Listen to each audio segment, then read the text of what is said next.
कल हमारे मुख्यमंत्री जी ने एक और बड़े झूठ को बोलने का काम किया।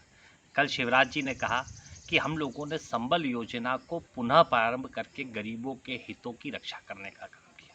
मैं मांग करना चाहूँगा शिवराज जी से कि शिवराज जी झूठ के साथ उन आंकड़ों को भी बताते कि आपने उस संबल योजना के अंतर्गत पिछली बार जब आपकी सरकार थी उसमें कितना पैसा दिया था, और जब सारी योजनाओं के माध्यम से प्रभावी बना के माननीय कमलनाथ जी ने नया सवेरा योजना लॉन्च करी थी तो उसमें कितना पैसा दिया गया था। इस बात को भी आपको थोड़ा जनता को बताते तो बेहतर होता। पर आप लगातार इस कोरोना की महामारी में भी जिस प्रकार से झूठ की पराकाष्ठा करके कहीं ना कहीं जनता को बरगलाने का काम कर रहे हैं, तो मैं थोड़े आपके आंकड़े भी ठीक करना चाहता था कि आपने जब पिछली सरकार में जब आप मुख्यमंत्री थे लगभग 340 करोड़ रुपए इस संबल योजना के अंतर्गत आपने जनता को दिए थे। पूरी सरकार में सिर्फ 340 करोड़। वहीं जब कमलनाथ जी ने नया सवेरा के माध्यम से इन योजनाओं को प्रभावी बनाया, उनकी राशियां बढ़ाई और बेहतर रूप से जनमानस तक पहुंचाया, तो लगभग कमलनाथ जी के साल भर के पीरियड में 840 करोड़ रुपए जनता के खाते में पहुंचे। आप समझ सकते हैं आपसे कितनी ज़्यादा राशि थी। मैं पुनः बार बार बताना चाहूँगा, ज़्यादा तो नहीं पर थोड़ा।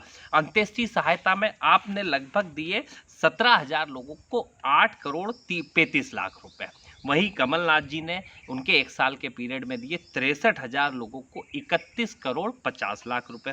सामान्य मृत्यु पे मरने वालों को जिसमें 2 लाख रुपए मिलता है उसमें आपने दिए 260 करोड़ रुपए पूरे आपके कार्यकाल में। और कमलनाथ जी के एक साल के पीरियड में लगभग 620 करोड़ रुपए जनता के खातों में पहुंचे। आपने दुर्घटना मृत्यु जिसमें लगभग 4 लाख रुपए एक व्यक्ति को मिलता है उसमें आपने दिए 71 करोड़ 80 लाख रुपए। और कमलनाथ जी के एक साल के पीरियड में दिए लगभग 160 करोड़ रुपए। आपने जो अपंगता की राशि है वो दी सिर्फ 24 लाख रुपए। और कमलनाथ जी के एक साल के नया सवेरा में दिए 1 करोड़ 10 लाख रुपए। आंशिक अपंगता में जो आपने दिए 40 लाख रुपए और कमलनाथ जी की सरकार में दिए 1 करोड़ 13 लाख रुपए। लगभग आपने 340 करोड़ रुपए और कमलनाथ जी की सरकार ने 800 करोड़ रुपए से ज़्यादा इस राशि को देने का काम किया। दूसरी एक महत्वपूर्ण योजना जो इंदिरा गृह ज्योति योजना के माध्यम से हर परिवार के बिल कितने कम हुए थे उनसे जाके पूछना, और आपके समय कितने बड़े बड़े बिल आया करते थे, और जो राशि आपने माफ करी थी उसका भी पैसा कमलनाथ जी की सरकार ने बजट में प्रोविजन करके देने का काम किया। तो आप ये जो झूठ की पराकाष्ठा करते कि संबल खत्म कर दी थी, उससे संबल को खत्म नहीं, उससे बेहतर और प्रभावी बना के नए सवेरे के रूप में मध्य प्रदेश की आम जनता गरीब मजदूर को उसका अधिकार दिलाया था और ज़्यादा से ज़्यादा लोगों तक उसका लाभ पहुंचा था।